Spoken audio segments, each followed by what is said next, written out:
Promotional consideration paid for by the following. My name is Aaron Camaro. I am your rock and roll ring announcer and co-host of the Decibel Geek podcast. Now, I know a little something about rock and roll, and I know a little something about wrestling, and I know a little something about podcasts. And let me tell you, if you want a rockin' wrestling podcast, well, you've come to the right place, because this is Give Me Back My Pro Wrestling.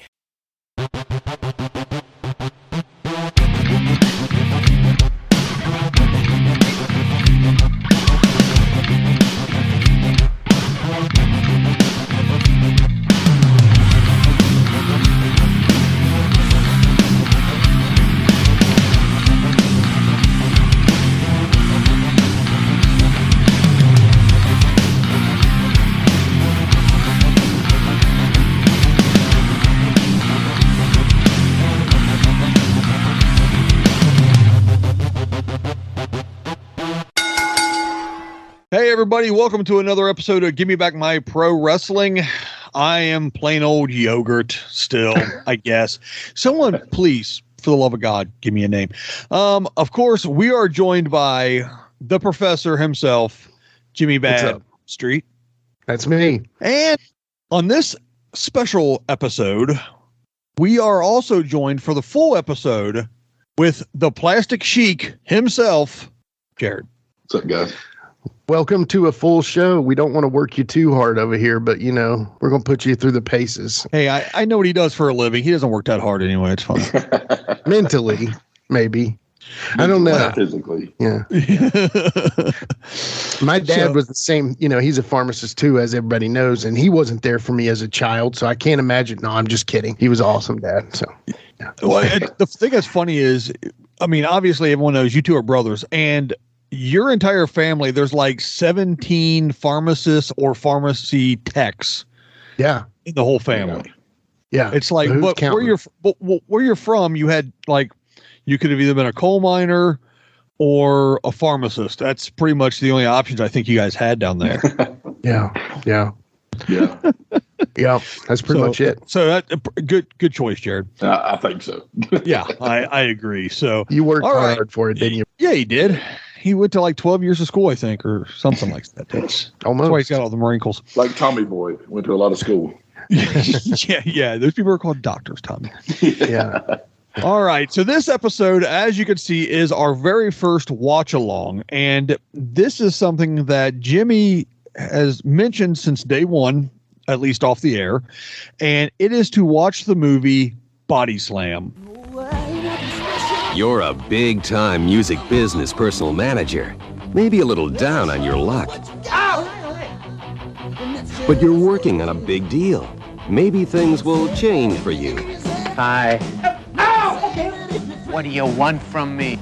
$67,811.19 to be very specific. You're making the big moves. Hey, Scotty, how you doing?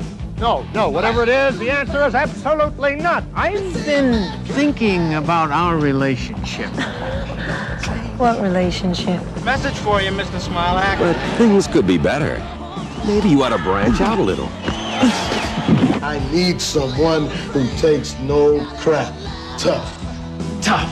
Maybe you're on your way back to the top. Smilak, at your service. We've got something for you. What's that? I pay. From the director of Smokey and the Bandit, Body Slam. What? Do something! Stay right there. It's the outrageous comedy where wrestling meets rock and roll, and a loser becomes a legend. You don't need music to rock. You need big one. Smilak, what is that, a stomach disorder or a disease? Wait, no, wait. How about this, Mr. Smilak? I should have stayed in the music business. You're a dead man, Smilak! And you heard it here, folks on Recall! For the greatest wrestlers, two top managers! I don't know about you, but I can't. Body Slam, starring the A-Team's Dirk Benedict, Tanya Roberts, Rowdy Roddy Piper, Tonga Tom, Captain Lou Albano, and a host of familiar faces, twisted arms, broken legs, stubbed toes, fractured thumbs, aching backs, and lots of laughs. Body Slam. It's wrestling for whip. I've never seen it. Oh yeah, you're gonna love it, man. You've got a good sense of humor. It's of its time. It's a comedy. It's light. It's not difficult to watch. It doesn't require you to, like think hard about it. It's definitely of its time. So don't get mad at certain things, listener out there. We think the good outweigh the small amount of non-PC stuff. But anyway, Body Slam is such a huge movie to me, especially me and my brother Jared. We grew up and we watched it, and it was wrestling. There's two things that I've kind of lived my life by: wrestling and rock and roll. So this movie has both. Plus, it has Roddy Piper. Oh well, you got me then. You had me at Roddy Piper, man. Yeah, exactly. So this movie, like I said, I've never seen it, but I'm excited because it's got Dirk Benedict from Battlestar Galactica and A-Team fame. Mm-hmm. Yeah. Roddy Piper. Yeah. If you don't know who that is, you're on the wrong podcast. Right. Wrong place. Captain Lou. Mm-hmm. Yeah. And Charles Nelson Riley, who I know mostly from Cannonball Run 2. Yeah.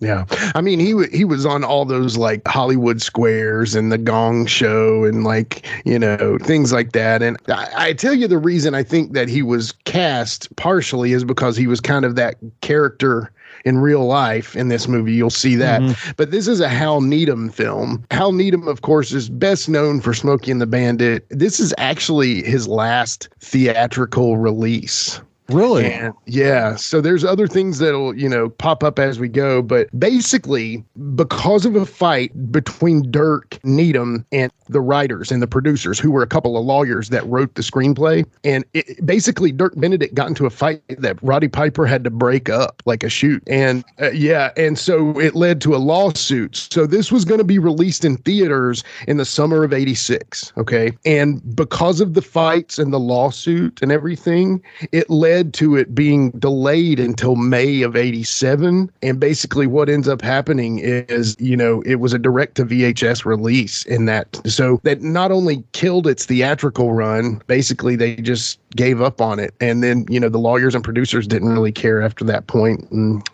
so it's kind of sad. But Dirk actually received really kind of critical acclaim for this role. I say critical acclaim because that was the only thing the critics liked, just about. Yeah. Okay. Anyway, there's some fun stuff coming up. You guys will like it. One thing I will say is there is 7 WWE Hall of Famers in this movie. So y'all, if they're cameos or whatever, but let's count them as we go. Okay. Count along. So 7 Hall of Famers. And the other thing I'll say is Dirk, it was my favorite character on the A-Team. He was face. This is basically face as a wrestling manager. He, was a little bit one-sided on that. But basically the reasoning behind that, I think, is because they filmed this between seasons of the A-Team. So anyway. Now, also, Hal Needham, also known for the movie Megaforce. Okay, there you go. He was in that one too. So there you go. Yeah. Can we get Dirk on for an interview? I mean, I would love that. Yeah, Jimmy, work that out, would you please? Work that out, Jimmy. Do you know, there are podcasts on this network that would cry in a river if I did that before they did. See if you can get him, and I'm still holding out for Danhausen. Yeah, we'll get Danhausen because he's going to be the next Ernest. That's my goal. The next Pee Wee Herman. I want him, and I want Mick. Well, yeah. I mean, if we're talking Grail, if we can get those guys, then I'll shut up and quit asking. I mean, hey, well, just keep asking and I'll try and do what I can. But anyway, they just heard when you introduced the Body Slam, I played the actual trailer for the movie. So they heard that. They got a little build up here, but basically it is free on Tubi. Okay.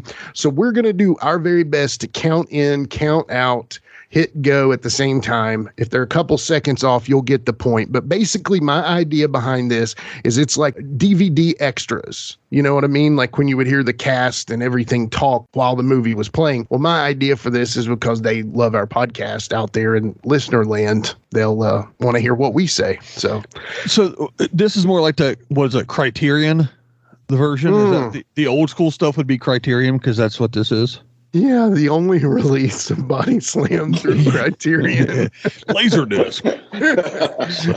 Yeah, I love it. So this makes us the greatest movie podcast about wrestling in the world. Exactly.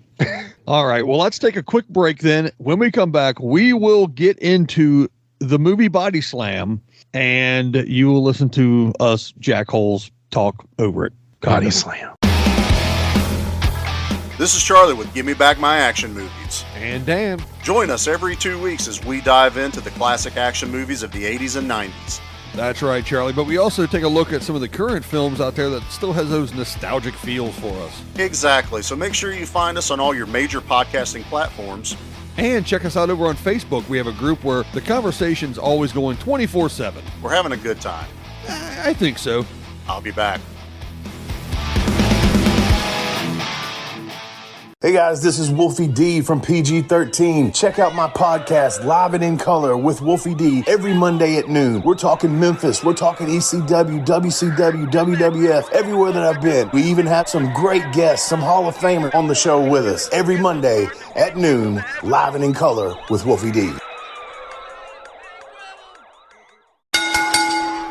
Okay, we're back, and we are ready. I've got my popcorn. I've got my red vines. Actually, I don't have red vines. No one likes red vines. And I'm ready and raring to go to watch Body Slam. Now, I have to say, before I watch this movie, my favorite movie about pro wrestling is The Wrestler. Yeah, it's a great movie. However, this might top it. Well, I mean, are you talking about the Vern Gagne, Ed Asner, The Wrestler movie? I was talking about the Ram Jam. Oh, yes. Yeah, that little movie. I think it was direct to DVD, right? Something like that. Yeah, no, exactly. That movie's amazing. Yeah, he's a B-level guy. So, yeah. I will say this. Before we hit it, I will say this. If this gets a good response and if the listeners really enjoy it, we'll watch The Wrestler. I don't care. I mean, we can open up a whole other avenue of shows for it. I just thought about something. You, in your indie wrestling days, your managerial gimmick was a Sheik. Yeah. And now early on, the Sheik on this show. Yeah. Early on. Yeah. Isn't that hilarious? I have Sheik gear that Jared can go grab at any time and use it. So, oh, good. We use that for promotional. If he ever needs it, So, all right. Okay? So, Sheik, you ready? So you've got to be pulled up. Yep. And everybody's found Body Slam. It's super easy. It's the only Body Slam on there. So whenever you're ready, okay, from 3, we will hit go. Okay. All right, for our first countdown, here's my son, Cash Street. 3, 2, 1, go!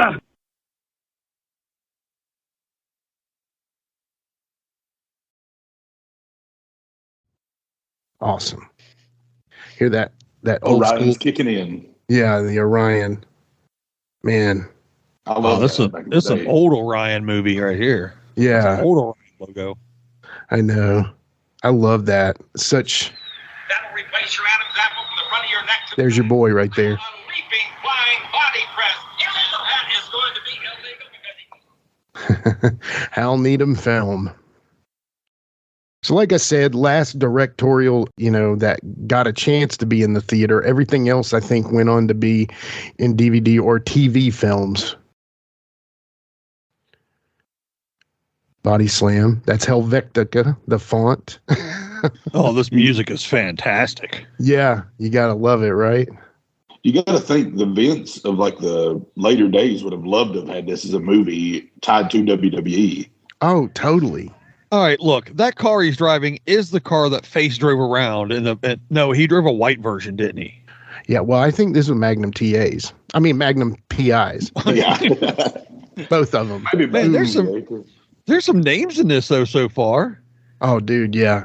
And what's funny is Captain Lou Albano plays Captain Lou Morano. Oh, geez. real stretch. Ooh, there's a Fatu in this. Okay. Yeah, that's old man boys. That's Tonga Kid, I think. Okay. You'll see a couple others too. Yeah, that's Moses Tyson Jr. with this song. The car phone. This is classic. Jared had one. In that Z24. No, yeah. This is a Jimmy Street really move right here. Back in the day, though.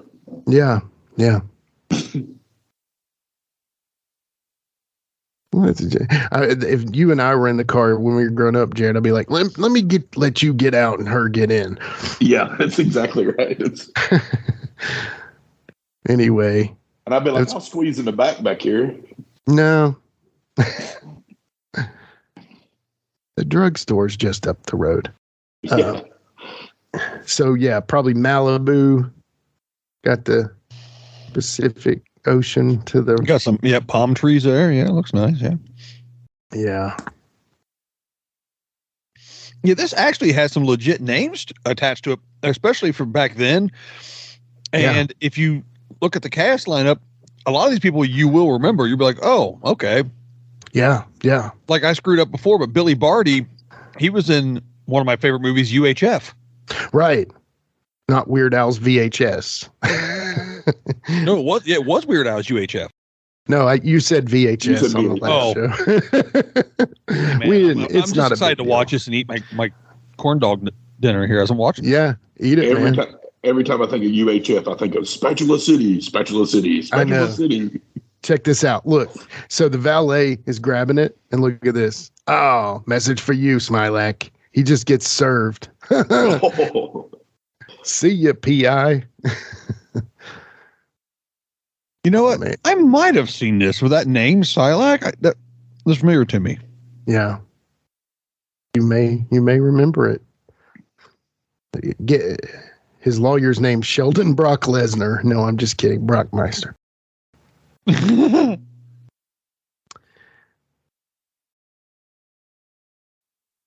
That must be his secretary. Poor thing. Look at this. There's old Sheldon himself. Don't you love it that he's just got that random trainer? It's like kind of. Is that Denise Austin? No. So 80s. It might be. It's not. Yeah, I don't think it is, but that would be hilarious. Good pull, Jared. Extra point for you there. I'm not sure who that actor is, but I've seen him in a bunch of stuff. Yeah. Yeah, he's just that kind of, you're exactly right. Character actor kind of guy.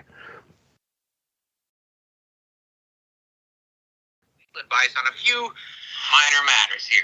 Before you go on, you should know I'm charging $400 an hour to listen to this. Whose voice is that? It's like he does cartoons or something. Right.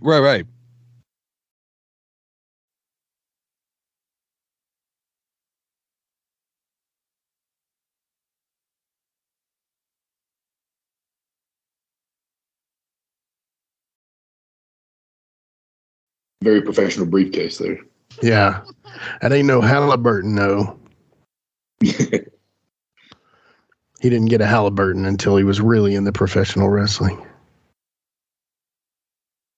Yeah. I wonder how much a Halliburton would cost now. Let's put our Google guy on that. I don't know. The loan documents were in Japanese, Korean. I love that silk jacket. That's like a ring jacket back then. That's awesome. Yeah, it's like shark skin or something. I agree. He's got leather pants too, though. Yeah, of course he does, and a pink tie. Yeah. Late 80s, you gotta love it. Everybody says Neon is from the 90s. I'm like, no, it was from the late 80s, from what I remember. Yeah. I think 85 to 95 was like the 80s in my head. Yeah. Yeah, somewhat. Yeah. Kind of was.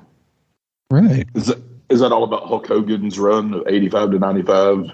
and then Hollywood Hogan's after that. I mean, that's what we drafted from that. That's everybody listened to the show and can't wait for all your feedback on it. Norton Wilshire. I mean, you have always had, but he's a pompous, phony windbag. Sorry, I'm doing that. We're just going to have you do this episode. I can do it as Andre the Giant. I was just ready to ask you to do as Andre. Somebody asked me if we put an effect on that, and I was like, no, I didn't. I promise. I am the Dread Pirate Robert. Is that his I am here for your soul. I am here for your soul. He like does something. Oh yeah, now he's riding. He's on the Listen back what he of a says. motorcycle. You seem bigger on screen, Mr. Eastwood. Scotty's English Auto Repair. Anybody notice the? Can we get a name? John Aston. Yeah, it's Gomez. Gomez Adams, the original. Yeah, or as someone else. Yeah, he was also on Night Court. Yeah, and he was also the Goonies kid, Sean Astin's dad, right? Correct. Oh yeah. Doesn't look a thing like him, but no. He was one of those that was like uber cool, and then he was like not. Yeah, as Gomez, he was amazing, and then just went. Then he was just a weirdo. Yeah, well, you know, he got the parts, I guess. So.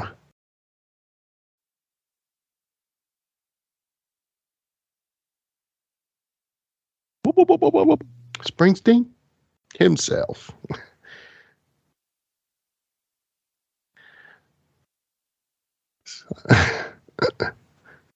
So seedy. Wait until coming up here in just a second. Listen, there's going to be a lady. She comes over the loud screen or loud speaker here and listen. So he's setting him up with a girl, you know.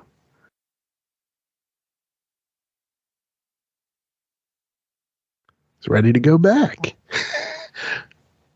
No.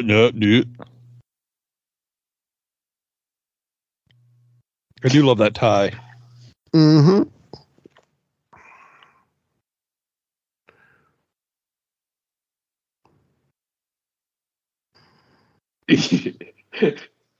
Wow.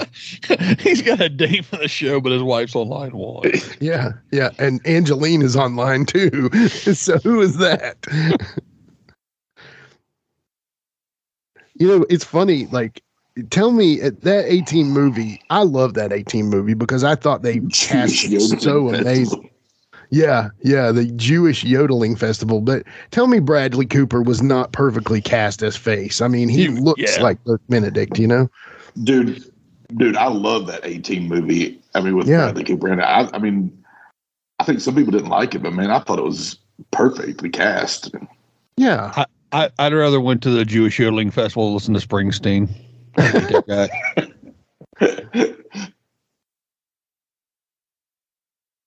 I do like some Springsteen, but we'll agree to disagree. So check this out. All right, coming up, we're gonna have a run-in here from who the hell? Mr. Fuji's knockoff. Yeah. What, Mr. Sanyo. And of course, they've got him doing the very 80s Hollywood accent of course, Asian guy. The guy's acting his butt off, though. Just look. Watch his face.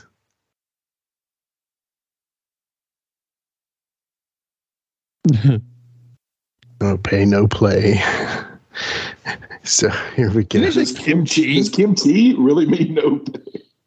No, I think kimchi's a spicy cabbage. Vegetable cabbage or something. Yeah. So anyway, here come your buddies there for a run-in, Dan. $67,811.19. Records. How about some records, man? No, sir. Here comes your boys. Oh, yeah, they are. Now, listen. Okay, listen. Here, he says, listen what he says. Well, maybe some concert tickets. How about that? No? All right. T-shirts for the kids? T-shirts for the kids? Does he mean Roman Reigns? Roman. Where's Umaga? He's somewhere around there, right? Yeah. And look at this very, British put together car here that they're just tearing apart. Well, I wouldn't mess with them. I mean, me either. The wild Samoans. Love them. And then he can't get the door off his head. Wow, they're just tearing that plastic car apart, ain't they? Yeah. Would you guys fight them first or Haku first? So it looks like we're getting an ad here. Hold that thought, Sheik. We'll be right back with more Body Slam after these messages.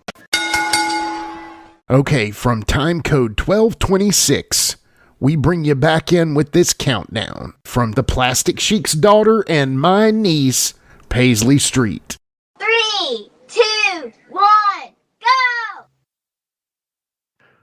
All right.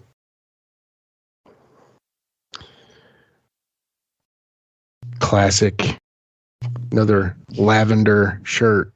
Did he say dickless? Yeah.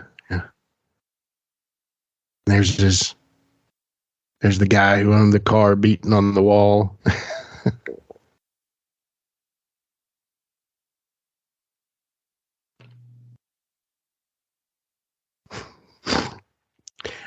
Convention Center.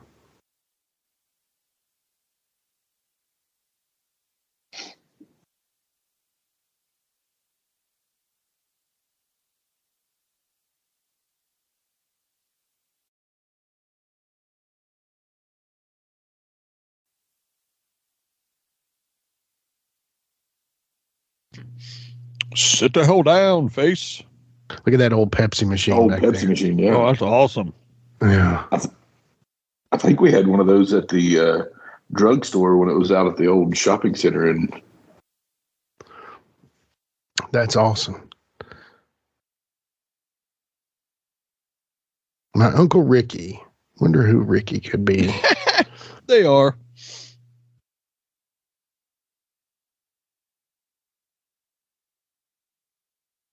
Mm-hmm.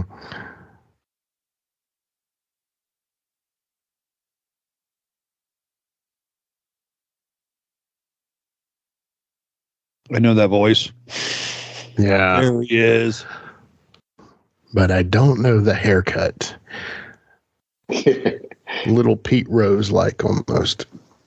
Oh, that guy's in a bunch of stuff too, that Tom McMillan guy.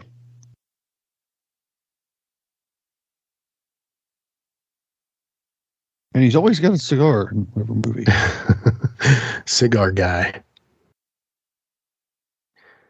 Only the gate's twice as much. I told your manager. Sheldon Brock Lesnar. Is that haircut from when he was in I guess doing some stuff with Flair? Like Mid-Atlantic? Yeah, I think so. Yeah. But I mean, well, because the WWE, the WrestleMania was 85. So it's just the way he grew his hair. Yeah. Put some earmuffs on it. Yeah. A piece of the concessions. Yeah. Yeah. No promoter's ever given anyone a piece of concessions. Exactly. That might be what you got to pay is a hot dog and a handshake, but that's it. Right. My man have a t-shirt or a shoe deal. Vince McMahon would have Harry Smilak thrown in the river. Pat, drop him off in the ocean. Rick Roberts. What was Hogan's name in Rip? But what was his last name? Not Rip Rogers, but No holds. Anyway, I feel like his brother was Rick or something. I don't know. Doesn't matter. His last name is Afart. Rip a fart. Yeah, with his weird, like, thumb, like, broken I love you symbol for that he tried to do through No Holds Barred there, but a really big X, no offense. Piper's a legit tough guy from everything you hear, too. I mean, like, yeah, talking about him breaking up that fight earlier on the set. I mean, probably nothing, right? Yeah. Well, the fight in They Live between him and David Keith was real. Yeah, I mean, they were really stiffing each other hard. I've heard that. I've heard that it was like, I can hit you harder if you want me to, kind of deal. Oh, here he comes. Look at him. Captain Lou. Who's that with him? Jimmy? Just kidding. Looks like Wolfie D, actually. He kind of does. Ivan Koloff? No, that's, what's his name? Not Joss LeDuc, but not LaMarche. He's like the, anyway.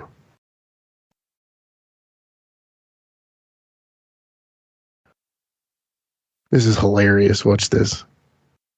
Is that a disorder or a disease? Jimmy the Weasel. That might be your, man, you know what? You may have messed up. Personal management at your service.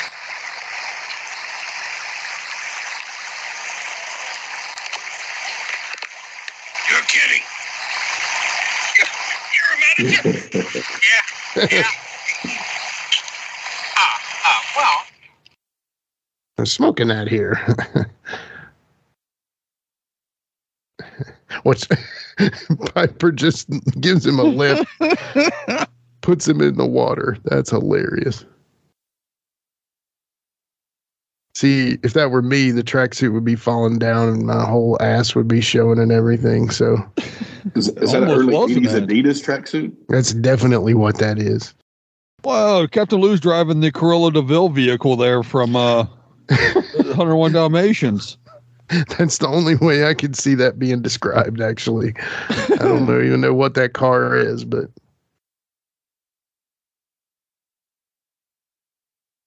let's call up Action Horror and we'll find out what kind of car that is. I just told you. Dad would know that car down to like year and production run, probably. The 42 Plymouth. I know, it's like, what? She just say got serviced? Whoa. Yeah. Classic 80s rich lady. Thank you, Betsy. Look at that crappy suit. I mean, that was great back in the 80s, though. But Yeah.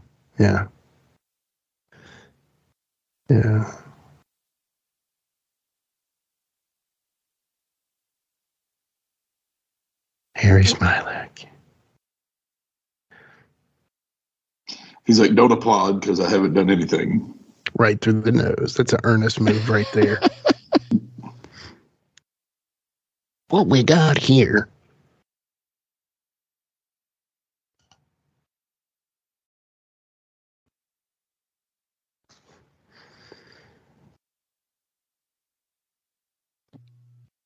I love the shoulder pads. Yeah. That everyone's rocking. Girls, guys. Just all shoulder pads. It's like Road Warriors tribute here. Yeah.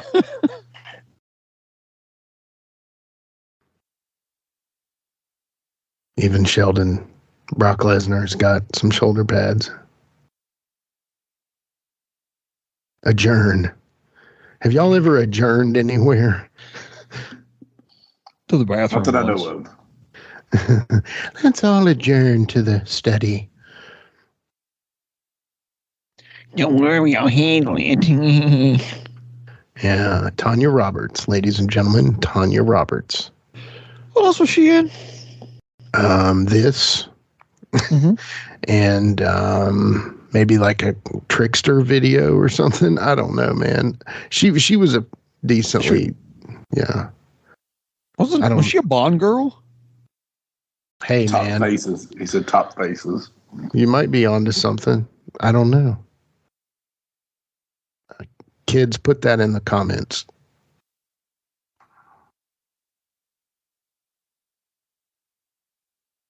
That shiny bathing suit. We need business cards, boys, so we can just pull them out like a douche like that. Yeah, we do.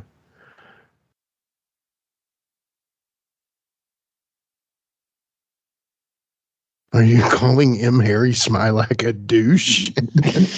Well, the way he pulled that card out was real douchey. Yeah. That's his gimmick, though. You need one of those, like, card up your sleeve things to come out with a business card. Yeah, that's a good idea. Y'all figure that out. Norton Wilshire. Could they not get Tawny Kitaen for this? Yeah, she was still wet, I think, from the rain in the car she was rolling on. Tonga Kid. Yeah. This is great. All right, so Tonga, this I love this. So here, let me turn this up some. At the bargaining table, Oh, but enough about me. Tell me something about yourself, Tom. I mean, Tonga. Tonga Tom, right? Right. I need someone who Takes no crap. All right, and so coming up, it's excellent, but we'll get there when we are. Looks like a Fatu, does he not? Yeah, he does. No, definitely. Brothers of Fatu. So that is the Usos' uncle right there. Literal uncle, not like cuz uncle or, Wait a minute, why do you bring the card back? I don't know. That's a great point. Roddy did that earlier too. Roddy handed it right back to him. Like when he met him, it was like something that they looked at and gave right back. It was like, no, thanks. But we'll keep talking. All right. This is excellent. So also that's his niece, by the way. So this is like me and Paisley hanging out in the gym with and all of a sudden, look at this. Look. You've got a problem, Robert. What might that be? Barbarian. I hear you left the captain. So what? The captain's mad. That's his problem. It's not my problem. It's gonna be yours because the captain doesn't like when his wrestlers leave. And we don't like it when the captain doesn't like it. And if we don't like it, you won't like it. I got a new manager now. Got somebody else doing the talking for me. You know. Anyway, that guy has the darkest eyebrows I've ever seen. Tonga Tom? I mean, you're talking about Tijo Khan? Yeah. Yeah. Tijo, man, I always got excited when I saw him, and then I realized he wasn't a road warrior or a power of pain, or he was just Tijo, and he was part of Paul Jones' army back. But anyway, I love how they walk off like arm in arm. Like even closer than arm in arm, Yeah. Like oddly close. Can you imagine being in a gym and seeing two massive dudes with mohawks walking down, rubbing on each other like that? Sheesh. The name's Smilac. I just love Barbarian's voice. At your service. We've got something for you. What's that? Hey, lots of it. Yo, I hear something about pain. It's the brain damage kid. We'll see you later. If anybody notices that, they listen to the podcast all the way through. We'll see you later. I like how they walked off with their arms around each other's necks like they're getting ready to go out and have sushi, go see a movie. No, I mean, almost closer than that, man. Even closer than that. This is odd. That's all I can say. And then they add on weight that's not protected.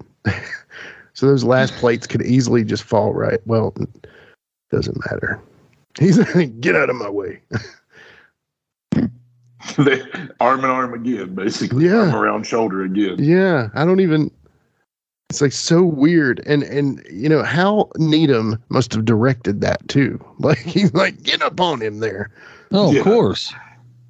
I want you two to really love on each other. What the hell? I got excited for a second. It said VIP toy store, but it's like it's just cars. Yeah, it's not figure chic. Settle down over there. Come on. We know you're not used to this. Are you doing okay? Are you pacing yourself, buddy? I'm good. I'm hanging in there. Okay. All right. If you need a nap, let us know, okay? If I put my head down, I'll put it on mute. Los Angeles Memorial Sports Arena. Now, that's a famous arena right there. I'm talking like Piper used to wrestle there all the time, and a lot of the Samoan guys came through there. Pat Patterson and Ray Stevens wrestled there a lot. This is a very important arena. Is this where Piper feuded with the Guerreros and did the Cucaracha? Yeah, thank you. I meant to say he played La Cucaracha. The Guerreros were very popular here too. I learned something recently that I didn't know. So like the name of the guys were like Mondo and Chavo and Eddie, and then Hector. Hector, and then there was one named Gory. Mm-hmm. Do you know why his name was Gory? Because of a match? Well, because of how many types of matches that he bled in, basically. Oh, geez, really? Okay. Yeah. Oh, wow. So like he apparently was like a bleeder and a half.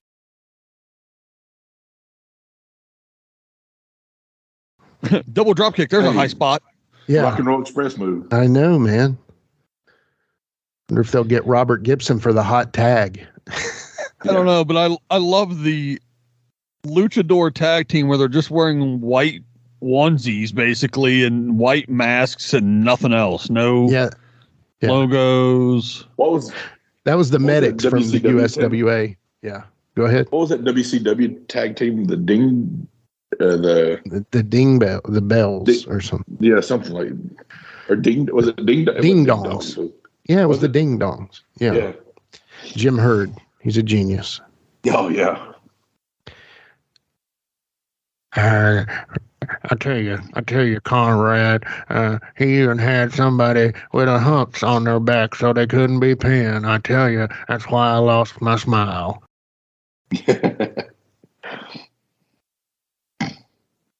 Can do a decent Andre, but a horrible JR. Barbecue sauce. Connie, her supple cheeks. Anyway. Boomer Sooner. Yeah, Boomer Sooner. Look at him. Vic Carson. Yeah, that's your guy right there, Vic Carson, Dan. Is they dropped Nike right there. I guess the Jordans are getting ready to come out here. Like some of the first Jordans are coming out. So Nike's getting big probably right in here. I know. We need to tell them to buy us a couple pairs so they can hold on to them for us. Just buy me some shares on Nike. Do you remember when I found a pair of ones at the beach, at a Nike store at the beach, Jared? And I was like in my 20s. Do you remember that? Yeah. And I think Tom bought them off of me, or I gave them to him or something, but an old friend of mine, and I could kick myself. Look at that. I love that ring talk. Oh, that's awesome. And look at the little guy there. Just keep an eye on the crowd here. This is the funny part. Or not so funny, but so here's your boy. Ah, man. All the bikers in the crowd. Thank you, the chapter of the Hells Angels, for coming out tonight to Ring Talk. Can we rip the name Ring Talk off? Yeah. Yeah, we can.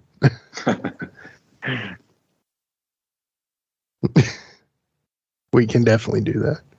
I need glasses like that. Yes, you do. I want some too. Captain Lou Morano. Bless you, Lou. Exclamation point. The nuns. Yeah. So I'm going to give a little sound to this. I say I am so honored to have you on the show. It's your pleasure. Thank you. And my next guest, he is a giant in his own right.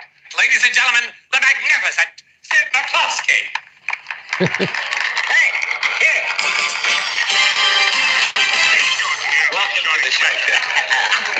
Now, Tim handles the smaller wrestlers in the business. And I know, Tim, that my viewers are very anxious to hear the long and the short of it.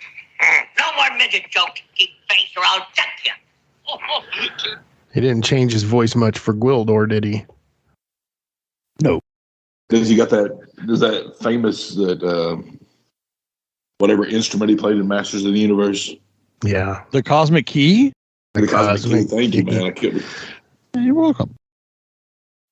You know, I used to know something about action movies. It was a long time ago. What was that thing you did? Did you do something with action movies? Live and in Action with Wolfie D. That was it, right? It was live and in action with Danny C. That's it. I love it. Danny C. Yeah. Hey, plain old yogurt might be getting an upgrade.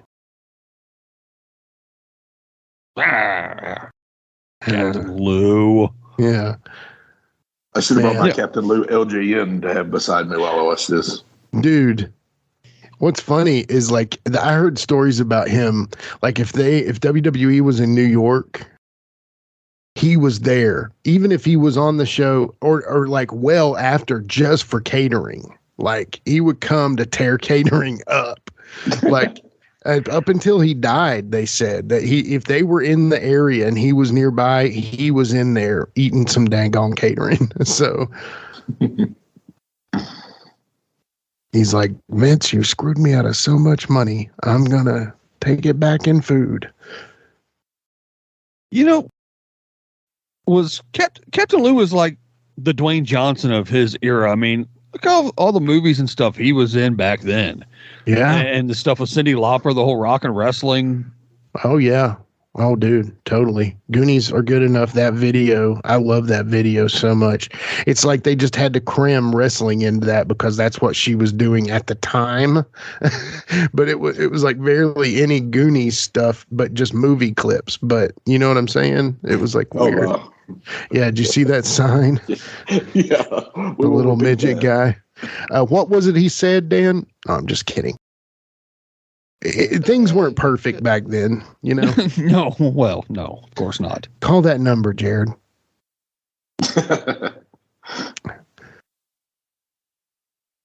Whoa, leather pants? Come on, Dirk. What's wrong with you, Starbuck? Yeah. Those are probably Starbucks pants. So. Bears beats Battlestar Galactica.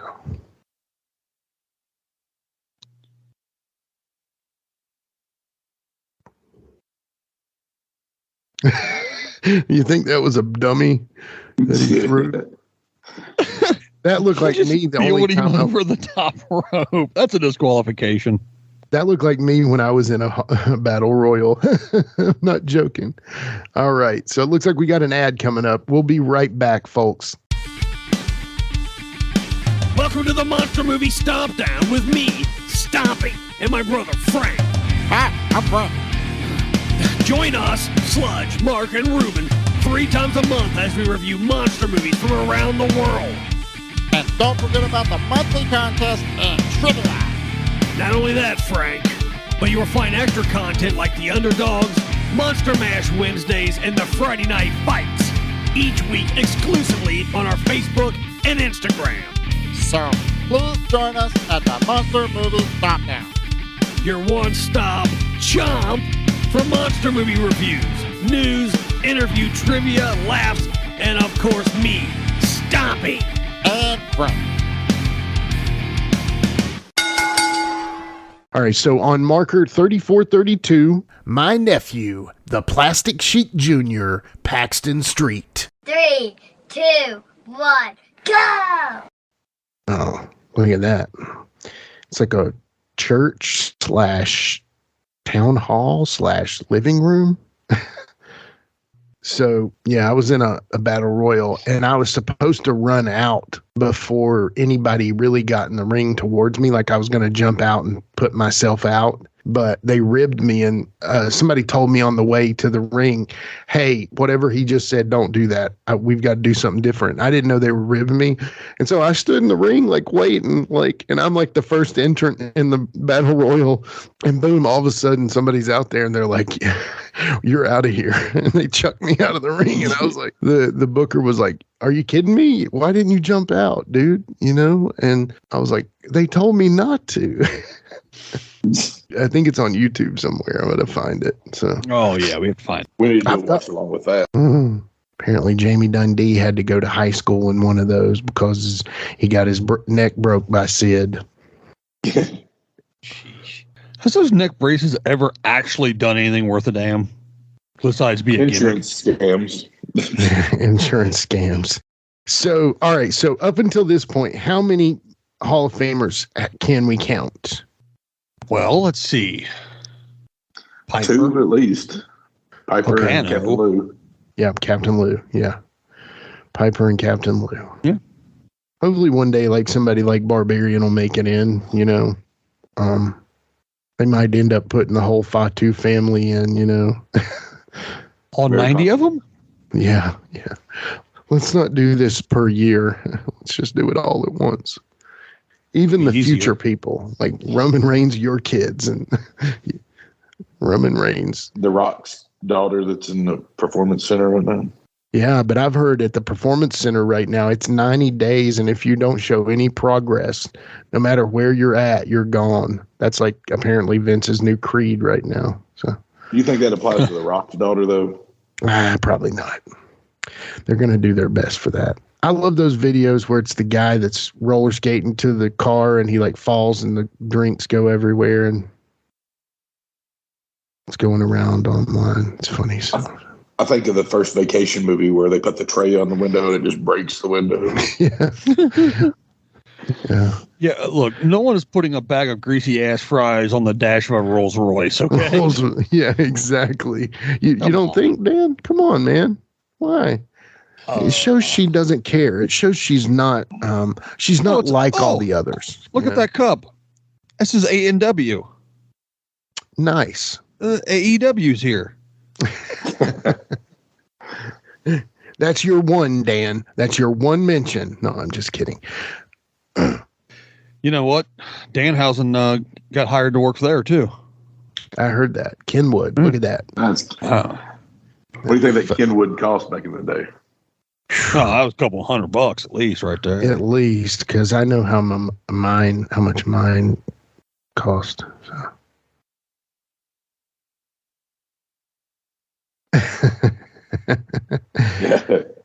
Drop me at my place. All right, so so that's right here. This is not acceptable in today's culture. You can't just be playing up like that. Come on now, Dirk Benedict. Yeah. I mean, it's kind of slick, though. Objection. Hearsay. You know.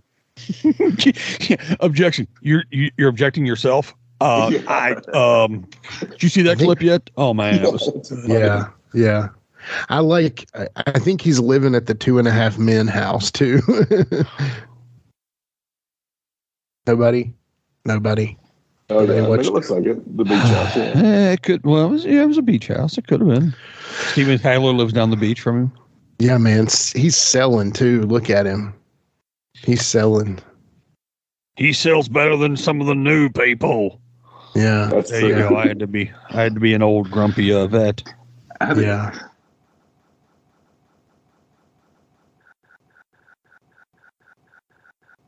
Oh man, here comes the SSD again. Comes those dicks again. Jeez. I asked earlier, but neither one of you heard me or answered at least. Would you rather fight these two guys or Haku? Those two guys. I'd rather fight two Samoans than Haku. I don't think you're going to come out very good either way. But King Haku has hung people out the window of a high-rise hotel by their neck. Yeah, I'm thinking who's going to kill you quicker is kind of where I'm at. Like, who's going to end it faster for you? You know? Yeah, Haku may end it faster for you. That's that or he would just have more fun with you.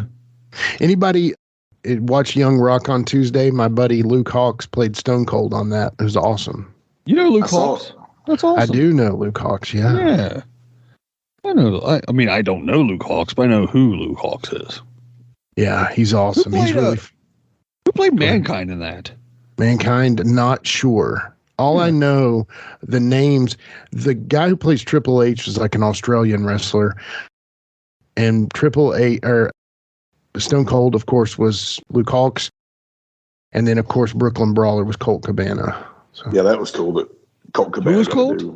Colt Cabana was Brooklyn Brawler. Isn't that funny? That's brilliant. Yeah, I love Vince that. still doesn't know who the hell he is. Exactly. Is that Scotty Brooklyn Cabana guy? No, Yeah. it's just like He automatically forgets who Steve Lombardi is once Colt plays him. That's funny. he sure as hell didn't know who Cabana was. I know. Like, there's Prince, Jared. Prince, yeah. It was like that dog ate a roast beef sandwich every day of its life. Yeah. Here comes his It wasn't Ferrari. a very long life, was it? No, he lived a good amount. Yeah. At least 10. At least 10 years old. Yeah. Which It is probably wasn't every day, but it was a lot. The dog ate like a roast beef sandwich like every day. Yeah. So listen, this is the band Kick, y'all. And I love this song. The American Way. Yeah. And kick ass.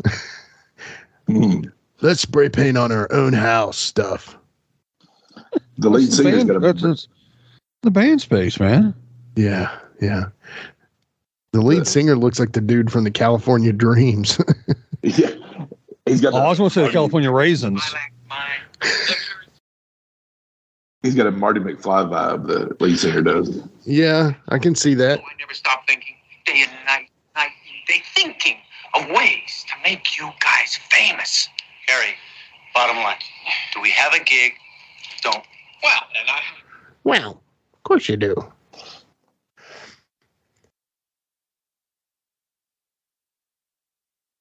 Always got to have a Yoko around. Was she the drummer, right? I think so, yeah. I think so. Top woman drummer of all time, Jimmy. Who can you give me one? Cindy Blackburn. I know you could give me one. Sheila Easton. Sheila E., yeah. Sorry, I'm a big Prince guy. I mean, she's awesome. A Night with Norton. Scott Norton's in this? Yeah, they're going in. All of these people have to arm wrestle Scott Norton. There's B. Arthur's sister. Scott Flash Norton's in there waiting on him. Yeah. C. Arthur. Come on. Sister? Yeah, exactly. Yeah. I'm going to figure out who his voice is. Somebody has to tell me this because he's like is it like it's like a commercial maybe? Let me look him up. I'm going to look him up. He sounds like Mandark from Dexter's Lab. I'm thinking even older than that, man. Well, it probably is, but.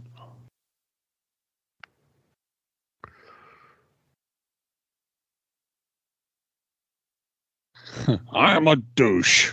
Yeah. Just a politician. Same thing. It doesn't matter what era. Right. Same thing. Yeah, I mean, he fits it perfectly. So let me tell y'all a funny story while we've got a little bit of downtime right here. So there was a time that Barbarian took advantage of the free bar tab at the hotel every night.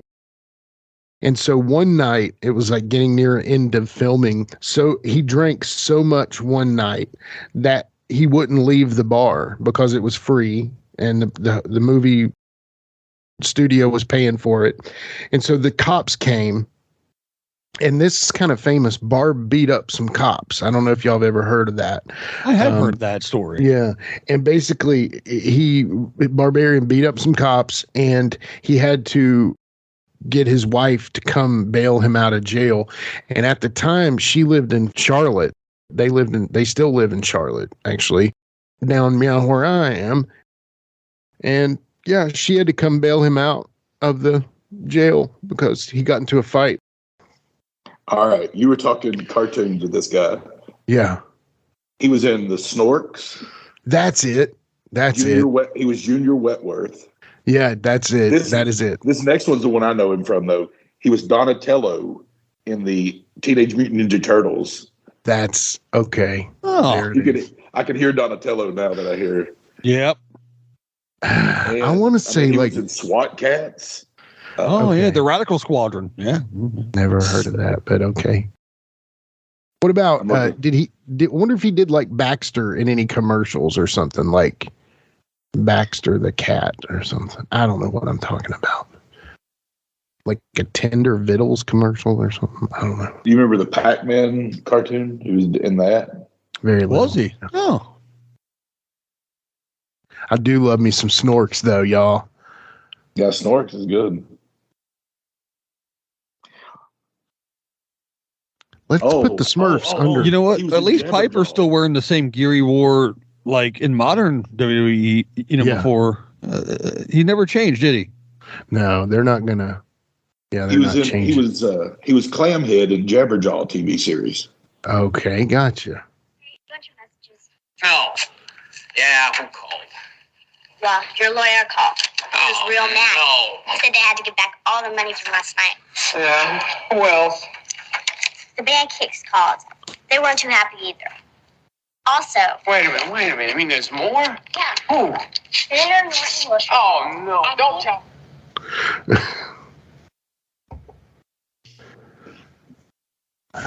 Wonder if they ever called Tonga Roberts.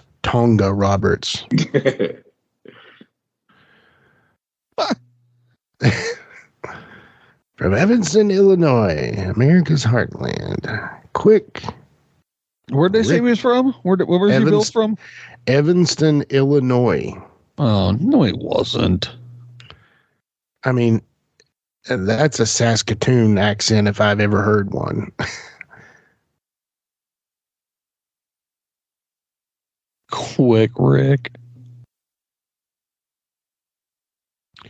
Chick Hearn. Yeah, Chick Hearn. That's a famous. Yeah. It's a great name too, right? Chick Hearn, y'all.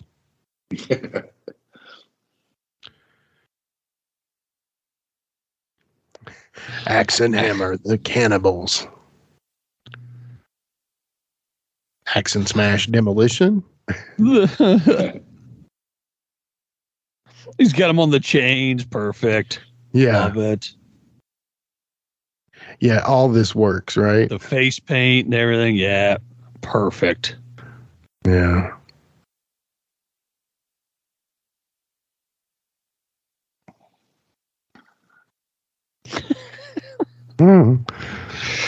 Look, I love some modern day wrestling, but man, this stuff is just too good. This is the best, chain right? Collars and stuff. It's the best. You know it's going to be a bad cup of coffee.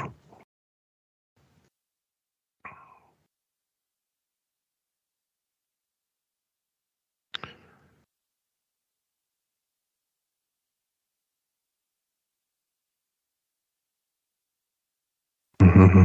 Anybody milked you lately? Classic Piper. Oh, ref bump. Yeah. That was a stiff clothesline there. Here come the chains. I've been told you have to be very careful to not just kill somebody with a chain, too. Well, that makes sense.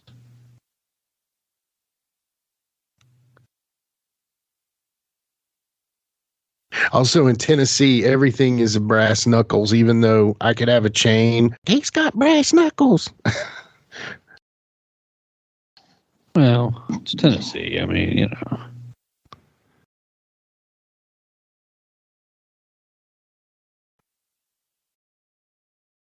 What are you going to do, right? Exactly, you know. Home of the Tennessee stud. What's that? Where's the heel commentator there? They didn't have a heel commentator. Yeah. I like calling the top of the steps that says top.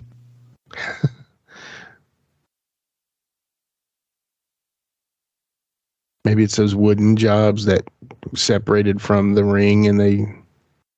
Yeah. Oh, got color. Tonga's got color. Oh. Uh-oh. Here, yeah, he's hanging him. This is shades of the dog collar match with Greg Valentine. Yeah. Didn't we just see that over the top rope spot on WWE the other day? Tope Suicido there, Excalibur. Man with a mask. What I think is funny is Meanie recently on a interview that I did with Meanie, he said that they used to do this gimmick that they would do the jump, the dives, and then one time on an ECW show, everybody moved and he did the Lambo leap, and it was funny. Oh, that would hurt. Yeah, it would. Always loved the Meanie. Oh, he's great. Meanie is just high class, I'm telling you. I didn't even like, he was just kind of there to me. I always liked him. I call him the Sons of Mick Foley. So like, like Mick's considered like the nicest guy in pro wrestling. And like, if you think like Al Snow, Blue Meanie, there's some other guys that are just like super nice.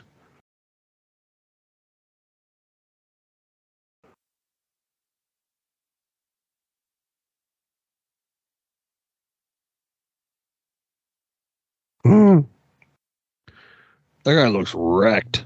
Like Harry Shearer with a Harley Race mustache. The Weekend at Bernie's or something? Might be. What's that, a payphone? Yeah. What's that box over there? We were watching an older movie the other day with the kids, and we're like, hey, there's a payphone, kids. Do you know what that is? Oh, man. They're like, you got to pay for your phone? He lost his car again, the poor guy. He's injured, and it's gotten repoed again, and he fell on a dude with 2 broken arms. And there he goes. Oh, of course. This is saw like that coming. What is this? That's an Ernest moment right there. Ernest, or like who is it? Jackass. What's that? Leslie Nielsen. Leslie Nielsen. Thank you. Yeah. Oh, see, I was thinking Jackass. Well, yeah, they would actually be like a motor on it for Jackass. That's true. Yeah. At least he's close to the hospital. Close to the hospital. Tonga Tom with the 1776 on.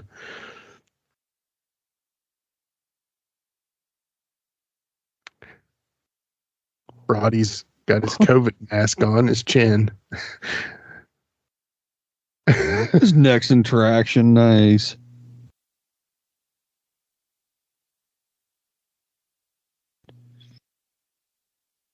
Oh, man.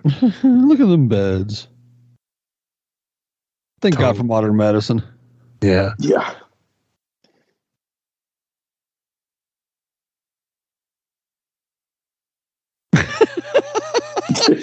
Just got her butt kicked. Yeah, this is normal.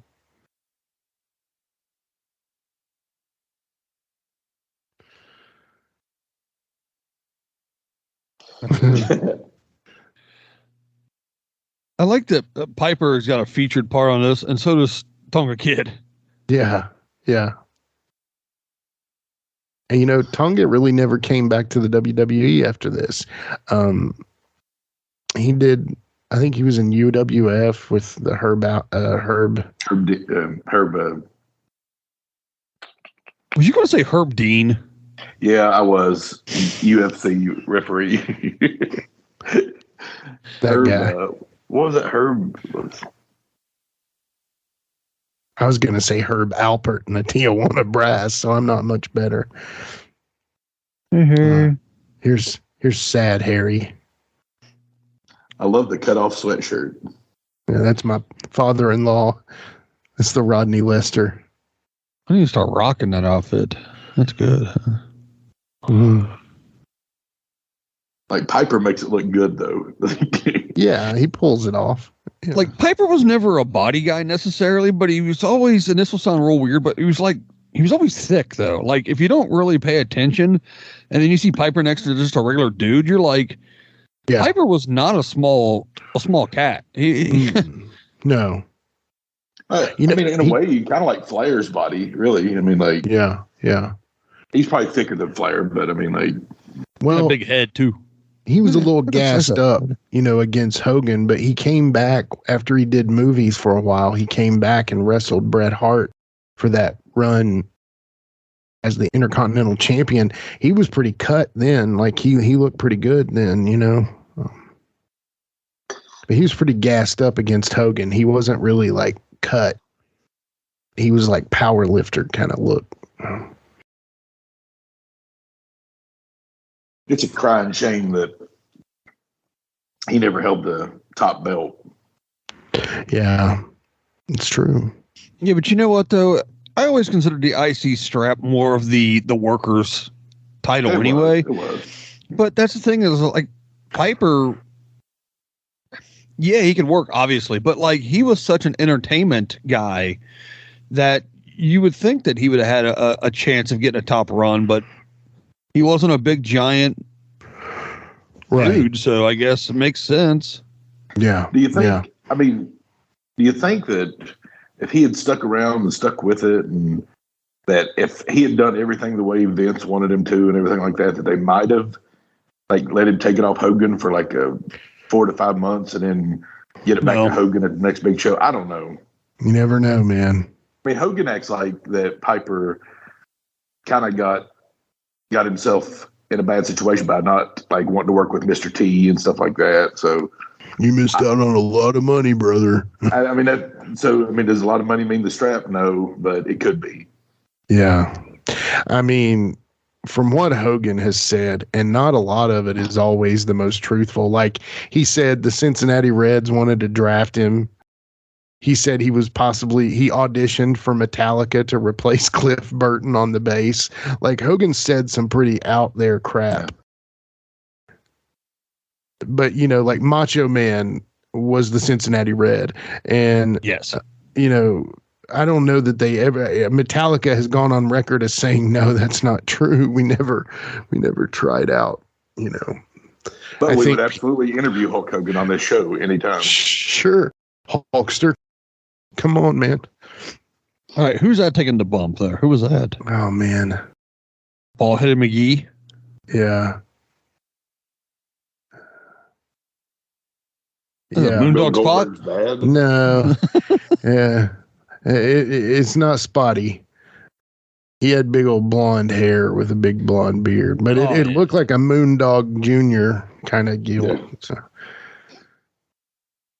maybe Moondog Rex or something. Now this is like a knockoff. See, the thing is these are probably just LA enhancement talents, or Hollywood, California jobbers. Why is Piper not wearing blue trunks? I'm so confused now. Got an ad coming up here. Oh, here we go. Ad time. Y'all stick with us. Come back on the other side.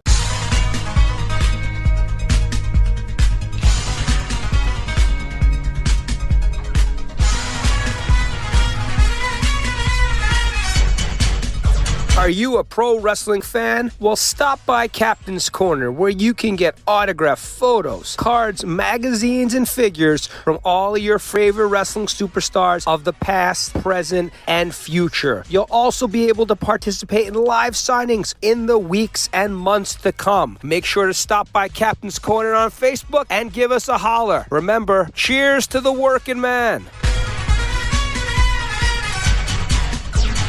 If you're a pro wrestling fan, there's something for everyone at the Cheap Heat TV Podcast Network. From the Pro Wrestling Discussion Show, Cheap Heat TV Live, to the interview show, the Jackson Interaction Podcast with the king of all wrestling media, Gene Jackson, to the silliness of the Whitey Jenkins Show, and the brand new Zip, Xander's Irresistible Podcast with Charles Anders. You can check them all out and much more over at cheapheattvlive.com. All right, we're back. We're at marker 58:31. Now for this countdown. My nephew, Ty. 3, 2, 1. Go.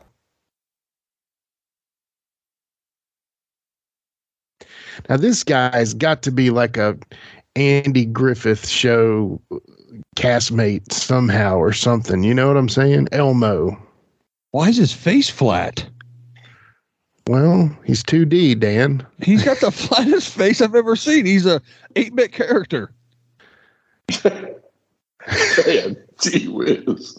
Look at that fella right there. You know what? I lost my face in a tractor accident. It was real bad. Yeah. We got the bull castrating party tomorrow night. Don't worry, we'll just go to the county fair. But first we got to go to church and then county fair time. See, there's definitely some podunk places in California, too. Come on now. Oh, look at my computer. You understand? That's kind of like the computer I'm using right now. Well, you made it happen. As long as it has Skypes on it.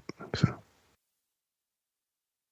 The guy was in House of 1,000 Corpses. That's it. Yeah. Okay. Yeah. I'm taking over this professor role. My daddy used to say, "Get over here and give me a kiss." Yeah. Sister. Yeah. So for movies, I am not the professor. I would never consider myself the professor.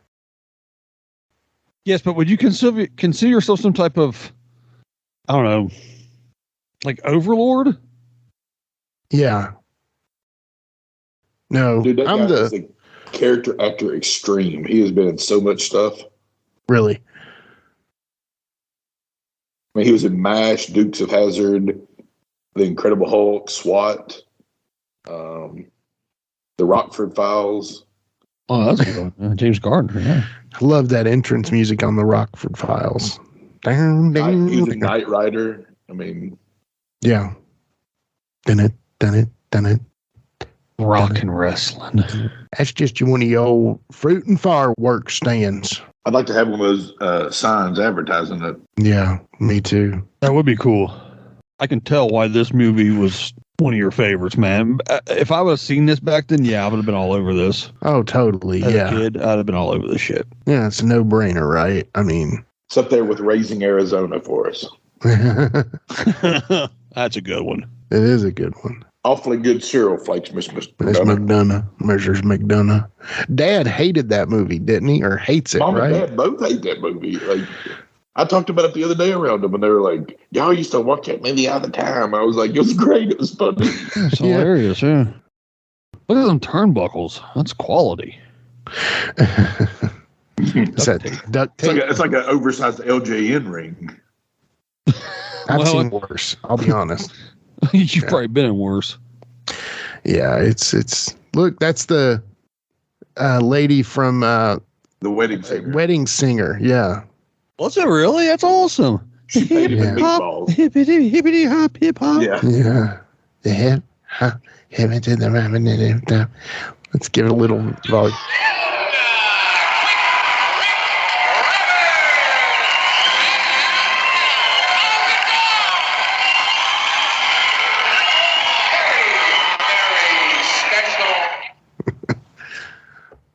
Probably messing with y'all if we're just a minute off or a second off. It sounds weird, but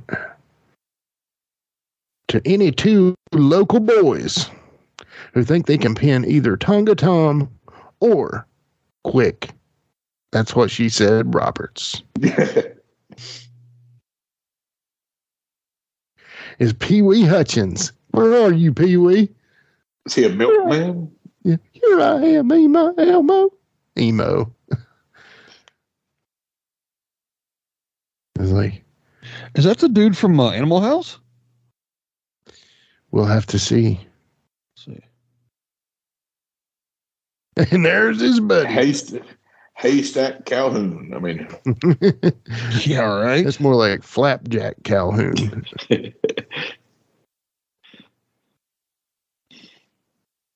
That's what you call country boy strong right there. That is absolutely 100% correct. To this date, some of the indie wrestlers on the circuit right now. Both of them, actually. Yeah. No, the guy's not wearing kick pads. The skinny guy's not wearing kick pads, so only the big guy. I hate that guy to fall on me, man. I know, right? Yeah, but you know what? I absolutely love the live organ music during the match. Totally. I like it better than live announcing. Golly, that's a new thing in the indie shows that they're doing way too much of is live announcers. It's like 30 people there. They think they got to have live announcers. Yeah. If you've got an indie show, quit doing live announcing, guys, or pay us to come do it. Yeah, pay us to come do it. That's right. When we start our own Fed. Hey, that's on the list, I promise. They give me back my pro wrestling federation. Alliance, where we take best 2 wrestlers from all kinds of promotions and we have one big mega event at some kind of convention or something. There you go. It's just an idea I've been knocking around. I like that idea. That's pretty good. You know, kind of like a miniature WWE or WWF, but not to like rip people off, but just to have a good show, you know. He got stuck by us. If we're going to start a federation our own, we'd probably have to put the belt on Matt Cardona because he's got like 12 belts right now. At least. We'll talk about that when we make it happen. Oh, schoolboy. It ain't gonna be no J-Brone, I tell you that. That's an awkward place for the cameraman to have to stand. Yeah, good job, big fella. Good job. It was like the Boondock Taints. Good Lord.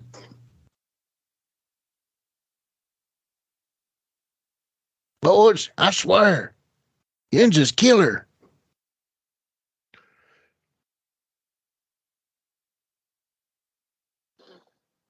Elmo. Come on back when you can. You were talking about this guy like some kind of country bumpkin, but he was born in Ventura, California. Well, no, I'm just saying. That's what I'm saying, though. There's like hillbilly parts of every state, you know? Yeah. I'm a hillbilly. I can say it. But there's a hillbilly. It's true.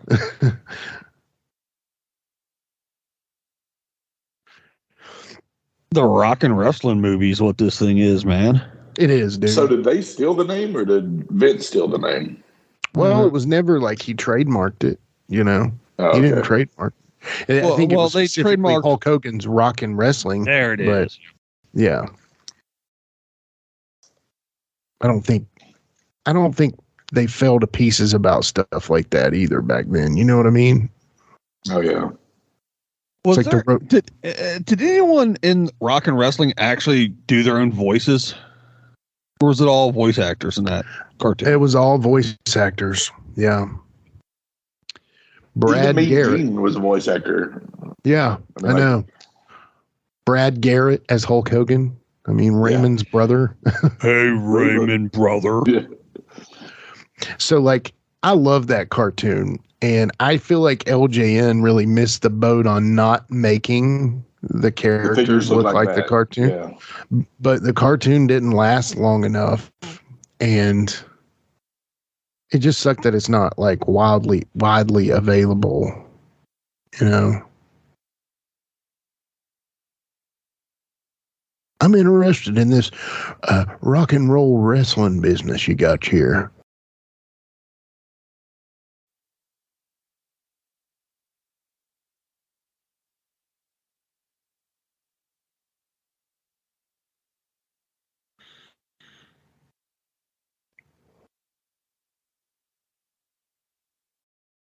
Kisses or the Who's or how about the Beatles? How about the Beatles?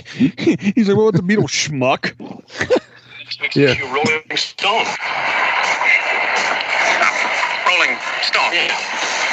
Well, you see, it really all began when I realized the crying need in this country, Herb, for good old-fashioned family entertainment. See, You just don't have a name like Herb anymore, do you? Nobody's naming kids. Yeah, 7-Eleven.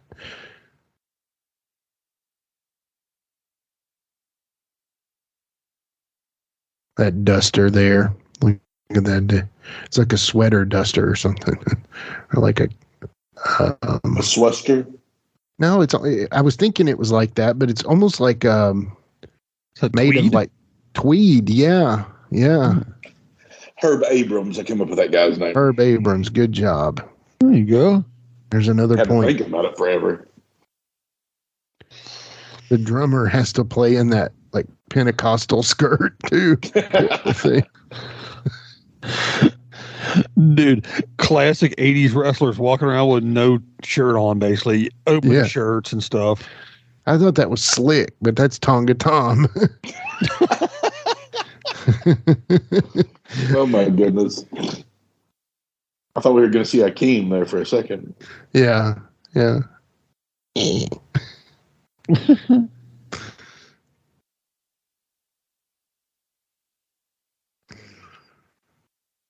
Question is, can the two of you take the cannibals?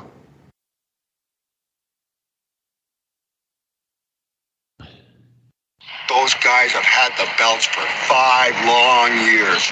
The captain ain't going to give us a shot at it, especially if he knows we're prepared. Oh, hey, guys. Trust me. And now, here's Vic. they just don't do 5-year title runs anymore, do they? No, not tag title runs for sure. Roman Reigns is going to have one probably. Yeah, I think Roman Reigns is about to crack that number. The Usos might with him, but that's funny. Can you imagine a Bruno run? Oh, wow.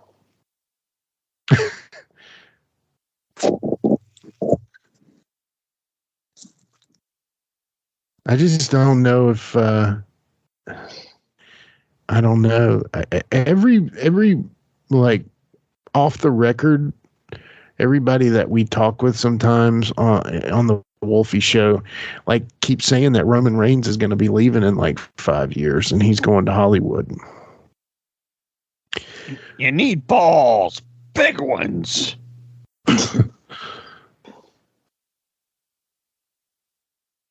Smirak. Colleagues. Chuck Riley. Those glasses are excellent. I had a guy that worked at my record store that wore glasses like that. I was like, did you get that from the Charles Nelson Riley winter collection? Or the Harry Carey collection. Yeah. They're definitely the Harry Careys, yeah. Yeah, right. I want. Check out the kid in the wedding dress. And a sombrero. Oh, man. Oh, yeah. There goes Grildor. Yeah. Poor little Gwildor. Oh. Speaking of a Gwildor action figure. I don't know. Probably. You're the action figure guy. Yeah, I know. That's what I was like. Maybe I should be answering this question. I was like, wait a second. Oh my God.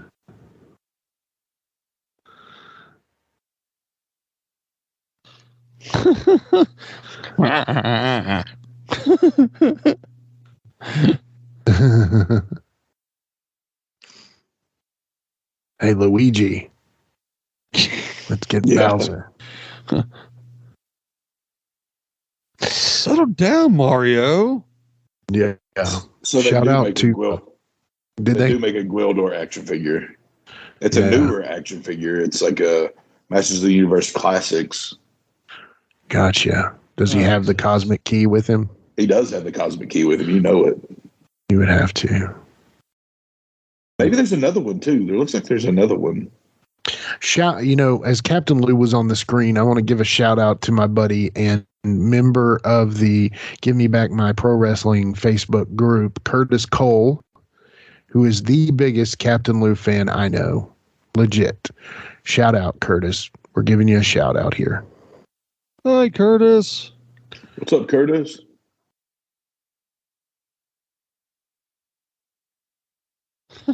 He said hi back. I'm just kidding. Oh, wait, he probably did. I'd like to think that he was like driving the car and he's listening to this. He's like, oh, hey, guys. Oh, wait a minute, you can't hear me.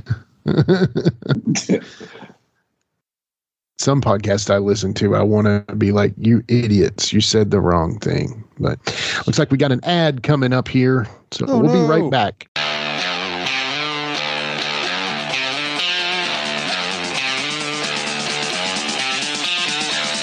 Hey, this is the one-man gold mine, the one-man enterprise of professional wrestling and all entertainment, Flynn Hendricks. And you better believe when I'm looking for a good podcast to listen to, I go to my own. I go to the I Know You Hear Me podcast hosted by me, Flynn Hendricks. That is such a fresh perspective for how you should look at life, too. I love that. And then when I'm feeling spooky, I go to my other podcast, Tales from the Haunt, where I want my head shoved inside a 15-pound silicone mask. More. I want to have a bucket of sweat coming off me at the end of the night than just Jeff. Dogs don't lay eggs, Flynn. I hate you so much. Talk to other scare actors about what it takes to get into the world of scare acting. So if you're curious about how people became professional wrestlers, actors, prioritized their mental health, became entrepreneurs, avoided burnout, or got into scare acting, you need to go check out I Know You Hear Me and Tales from the Haunt, available on all podcasting platforms. And I know you hear me.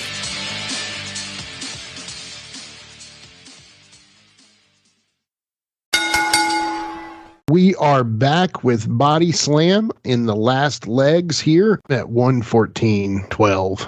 Now for this countdown, my nephew, Tucker. 3, 2, 1, go. Oh, this is the Dirty Dancing scenery. Just kidding. Yeah, pretty much. Whoa, hey now, whoa, hey, settle down there, face. Yeah. Wonder if Face ever got with Hot Lips.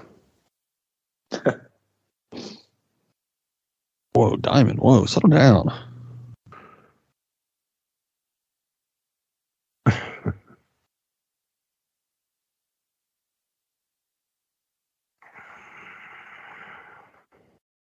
I mean, there are bucks. Bucks. Are they old bucks or are they young bucks?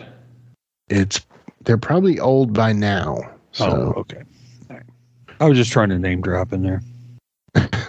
Eventually, maybe one of these people, the name will pop up on one of their socials and they will see it and they will want to talk to us. Somebody said something funny. It's like, why are the Young Bucks dressing like old retirees that live in Tampa?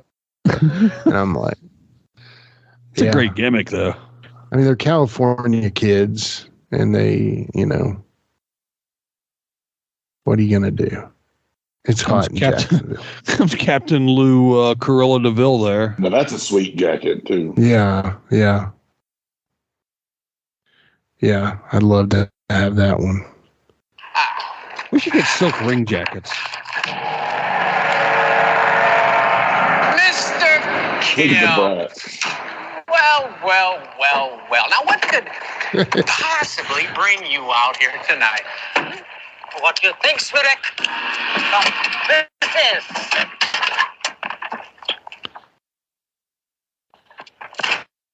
So, if I call you Harry.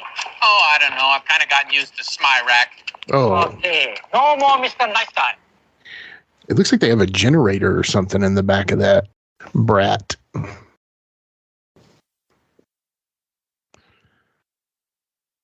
That's the USWA World Wrestling Tag Team Championships. Speaking of quick. Look at the Lou Morano. I know, isn't that funny? Why would they just not go with Captain Lou Albano? I would love to have that back there. Yeah, right. The standee.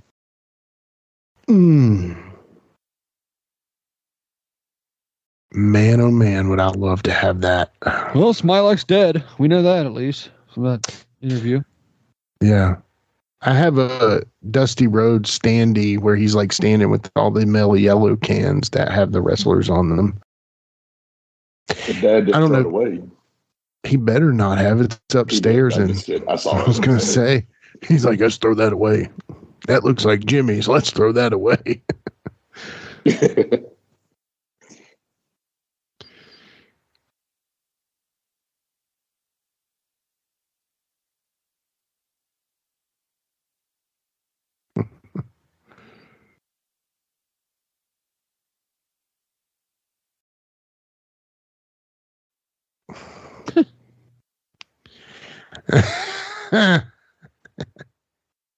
Well, Kim's not a Japanese young. Chinese. Yeah, and Kim's not a Japanese name.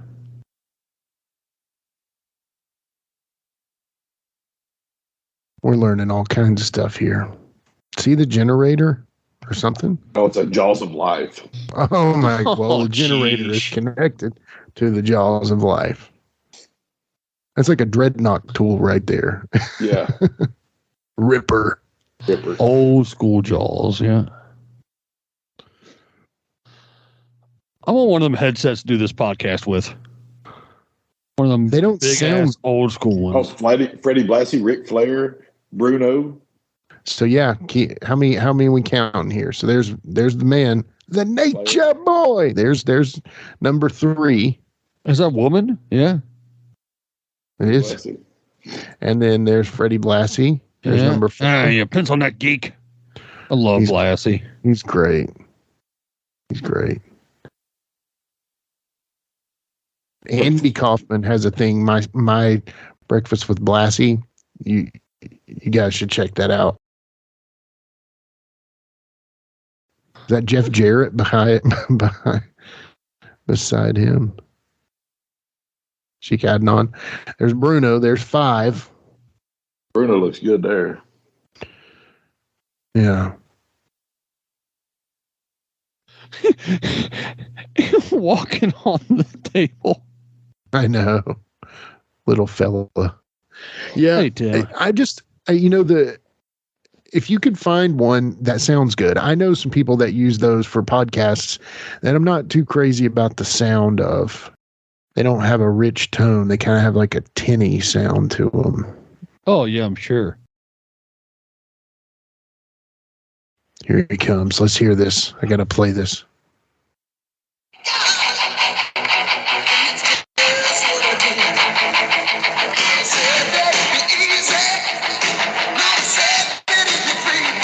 Pee-wee in it.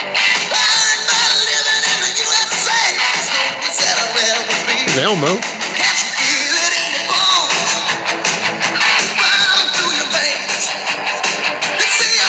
Yeah, Rick's like, yeah, baby. You can't be first, but you can be next.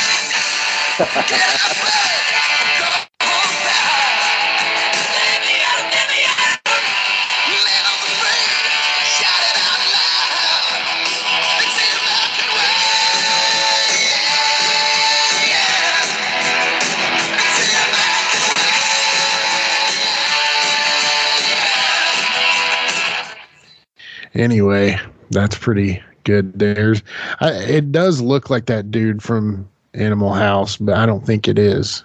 No, probably not. They couldn't afford him. It don't matter. Elmo's there, and that's all that matters.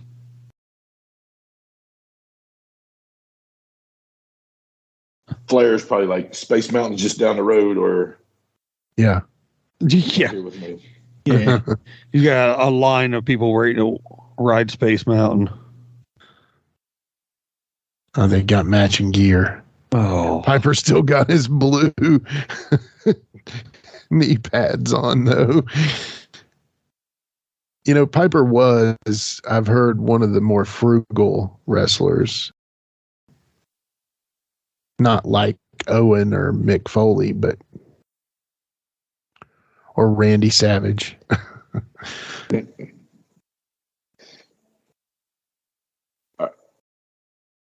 The one thing I heard about Mick Foley one time is from one of those WWE shorts or whatever like that, is like They said he came to the locker room in like his sweatpants he wrestled in, like rolled them down, got in the shower, then came back out and just rolled them back up. Just didn't even use a towel.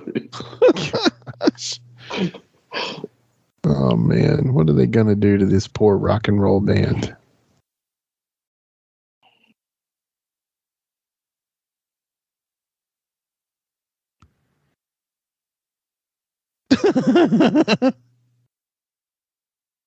Your guitars need tuning. This is how me do it. Oh, good job. That guy was never as cool as he was in this movie. I know, right? Is Sheik Adnan in the Hall of Fame? I don't. I love that the heel managers are cheering him. Who's the guy besides Sheik Adnan?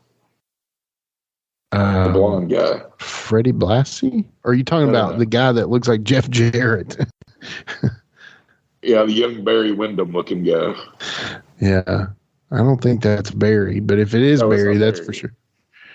No, I know. I'm just saying. So here's the deal. A little story about this scene here. Basically, during the final match, the crowd started to boo because basically they could see through the match. So they thought it was too fake. So Piper and Barbarian decided to work a shoot up. Okay. So much so that even fooled Hal Needham, and who actually went in and tried to break it up. And like Piper had to like get rid of him to not mess everything up. But basically he had, and that won the crowd back. So we'll have to see if this shows up, but long story short, pretty funny. I mean, we were giving credit to a lot of people earlier, but the Barbarian, legit tough guy as well. Oh yeah. Oh yeah. All the stories I've heard. I mean, he might not have been Haku, but he was. Yeah, but he was probably stronger than Haku. You know what I'm saying? Like Haku was probably vicious. I don't know. No need to.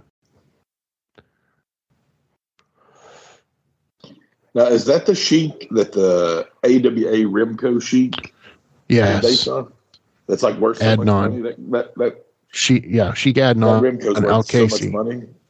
He came out with Sergeant Slaughter, and there was another Sheik during the time, which is Skandar Akbar, which is one of my favorite managers of all time, and I stole a lot of his stuff back when I did the Omar character. But this is Sheik, and he was an AWA, and he's actually a legitimate Iraqi. He was a childhood friend of Saddam Hussein. Wow. Yeah. Wow. But less of a dick. Yeah. That too.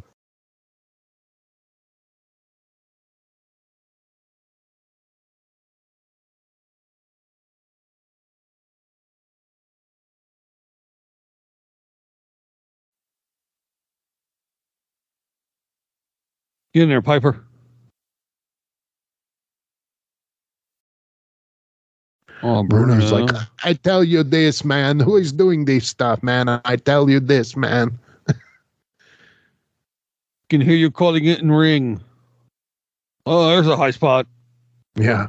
Crossbody. The ref had an impressive jump there. Yeah. Old school ref work. Yeah. Adnan's loving it. So I got that 7 Hall of Famer number from IMDb, and I think they're wrong, unless Adnan is, and I'm not 100% on that. I don't think that he is. I almost feel like they're counting maybe the Pro Wrestling Hall of Fame or something, but which then Barbarian and T. Khan and probably everybody's in that,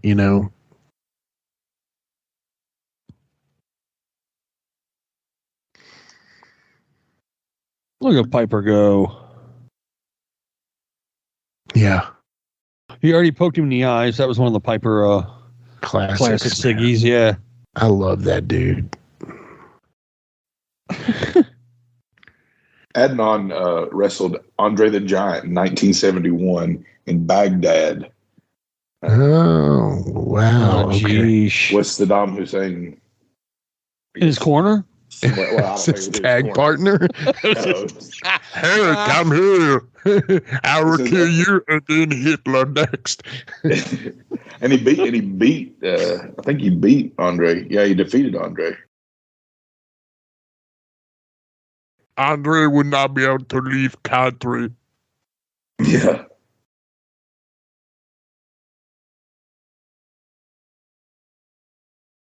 I can't find that the Sheik is not in the Hall of Fame. So Adnan is not. Yeah. And I doubt Barry Windham Jr. there to the side was either.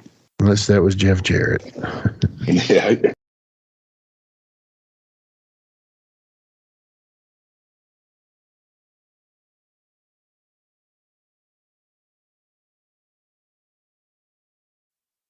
You can't double pin like that. That's an illegal pin. I know. There's no way they're the champs. In the traditional wrestling rulebook, that is clearly not correct. So here, the match would have been over when they threw him over the top ropes, because that was always a DQ.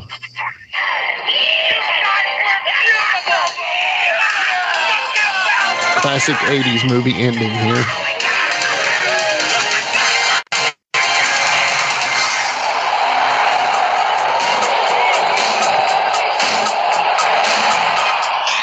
And that, my friends, is Body Slam.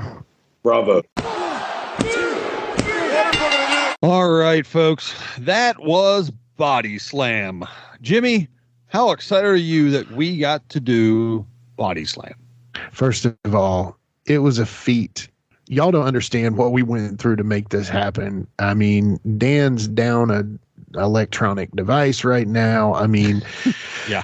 We did a lot for this, so we just want you all to know how much we did for this. Jared quit his job. He sold the pharmacy, and no, I'm just kidding. But we literally went through a lot to make this happen. So you guys, we hope you love it. But yeah, I'm stoked, man. I'm so happy. Like I said, this movie, I've been begging the movie podcast people to do this movie. And I'm like, you know what? I've got a wrestling podcast. Let's just do it on that one, because we're going to treat it with the most respect, right? Come on. We're not going to, right. You know. So let me ask you all this. If you were to rate it, you know, you don't have to be Siskel and Ebert, but what would you rate this movie? You know, like a number 1 to 10. Well, I'm still waiting on the end credit scene. So, oh, you're waiting for the Marvel end credit scene. quick, will return in. Yeah, quick. Doctor Strange in the madness. Yeah, exactly. All right, Jared, what do you think, bud? You grew up with this movie, though, right? You want to start? I mean, I've seen the movie before, so I mean, if you're looking for like I don't know. I mean, for the nostalgia factor, for the wrestling factor, for the childhood memories factor, it's probably a 5-star.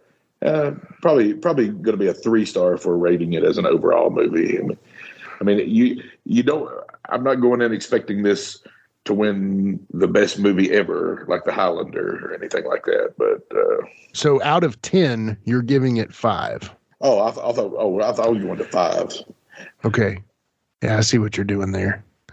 Dave Meltzer. Okay, we'll do 5s. That's fine. Do 5. You, Dan, it's your first time seeing that. My first time seeing it. So, it felt like an 80s movie for sure. Yeah. Absolutely felt like an 80s movie. The fact that I love Piper a lot. So, to see that he was in this was great because, well, Piper can act. And, you know, out of the movies that he did, this is maybe the only one I hadn't seen at that point. So I thought it was good. Benedict was good in it. Captain Lou Moscato, or whatever the hell they called him in this one. He was I enjoyed that. You know what? If we're going out of 5, I'm gonna give it a 3.5 to a 4. It was dated, obviously. Sure.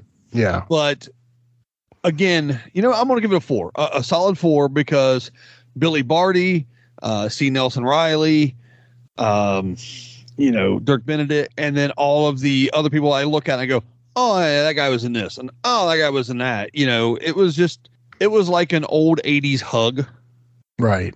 Yeah. It was pretty cool. And I also like to see wrestlers with dog chains on still. So that was kind of yeah, and paint and a mohawk. Yeah. So I'm going to give it a 4.75. I'm going as close to 5. So like to me, 5 means there's no room for improvement. So like your Goodfellas, your Raiders of the Lost Ark, your Backdraft. Okay, if you think Backdraft is the best ever, then I'm going with it. Backdraft. So I've seen Backdraft, but again, we'll go with your word on a best ever movie scale. I don't know about No. I'm just saying I'm not making it the best ever movie scale. So what I'm saying is like those movies are 5s if we're doing a scale of 5, and everything about this is just nostalgia, love, 80s wrestling, rock and roll, faced from the A-Team. So yeah, 4.75, and it's okay. I'll if I'm looking at this and thinking out loud, which I am, then I understand your love for this movie based on a childhood nostalgic love. Yeah. And you also got to live it. Yeah. Yeah. That's yeah. You were in rock bands, right? And you were a professional wrestling manager. Yeah. So you kind of lived this movie. I mean, one of my favorite movies, Backdraft, I got to be a firefighter. So there you go. For a few years. So, Jared, what movie about pharmacists did you like as a kid? Young Doctors in Love? Movies, I don't know. We're Blow. Patch Adams. We're kind of short on pharmacist movies. Willy Wonka and the Chocolate Factory. Reba McEntire's show, her ex-husband was a pharmacist. Does that count as anything? I don't know. Close enough.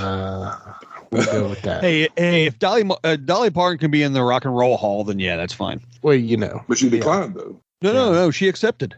Oh, did she accept? Yeah, she's in there. She's set. Her and Eminem got included this year. Well, that's awesome. Good for her. So back to wrestling.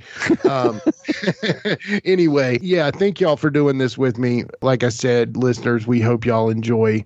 We're running high on time right now, but again, it's on Tubi. If you haven't seen this movie, please go watch it. Put us in an earbud and let the other ear be open and the volume, high enough. Yeah, exactly. So, but anyway, I'm going to go ahead and thank some people. As always, you're welcome. Thank our podcast. Thank you guys. Thank our podcast network. Give me back my podcast network. Give me back my action movies. Give me back my horror movies. Good Beer Bad Movie Night. Monster Movie Stomp Down. I Know You Hear Me. And the Tales from the Haunt. Don't forget the brand new show and first episode of the Frank and Stompy show. Yes. Came out last week, as a matter of fact. Yes. If you have not seen that. A couple weeks ago when you hear this. Yes. That Stompy guy. I relate to that guy. It sounds like you would.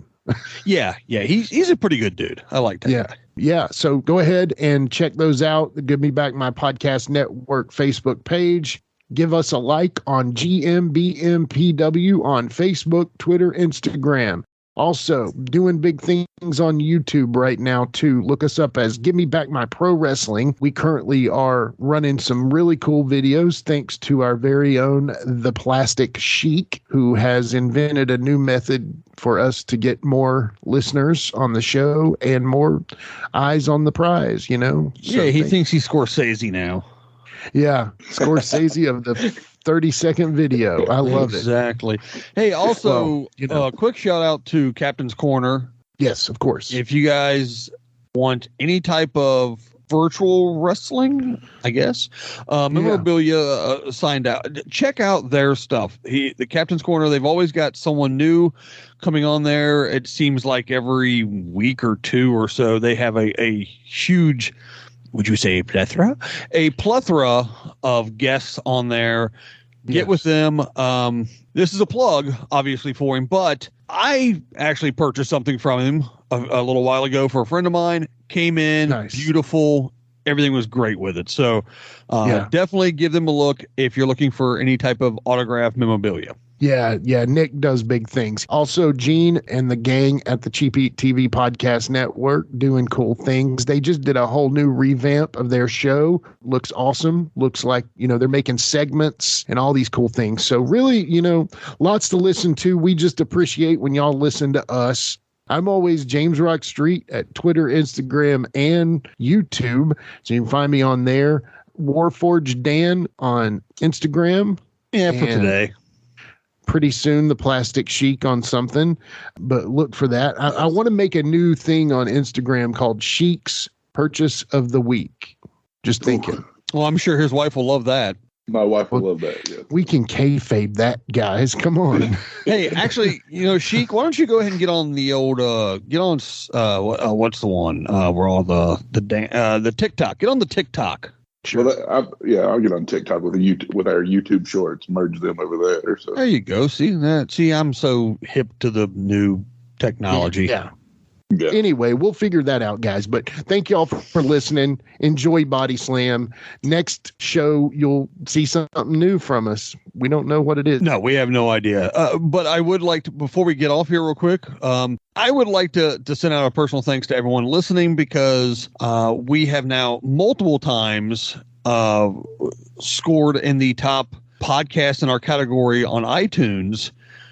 Multiple times now. So thank you everyone for listening.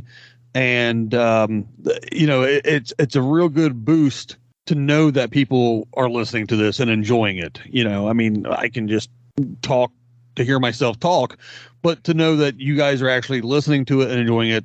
Thank you so much. Yeah. The top 200, man, out of thousands of wrestling podcasts is pretty humbling for sure. We're coming for you, Cornette. Yeah, Cornette by Jax. We'll get you, buddy. Well, anyway, yeah. All right. For myself, Plain Old Yogurt, the Plastic Sheik, Jared, and, of course, the Professor, Jimmy Bad Street. Thanks for listening. We will see you in 2 weeks. Fight forever. With a tear in my eye. This is the greatest moment in my life.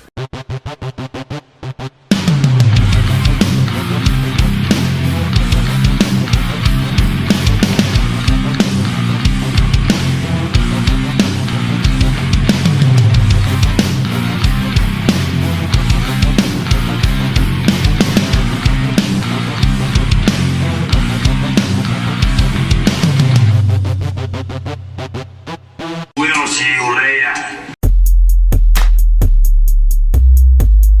This has been a James Rock Street production.